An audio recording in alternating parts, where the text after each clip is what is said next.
আমরা কি খাচ্ছি দেখো, কামরাঙ্গা মাখা। এই যে তিনি নিয়ে চলে আসলেন কামরাঙ্গা, তো এইগুলিকে দেখো এখন মাখাচ্ছি। হাত দিয়ে মাখলে তো হাত জ্বালা করবে, তো উলট পালট করে মেখে নিয়েছি।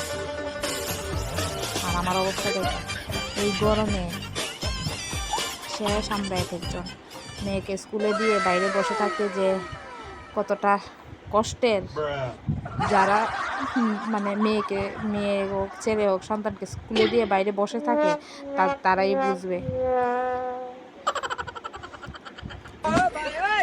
এই মাথাটা খেয়ে আজকে খুব শান্তি লাগলো।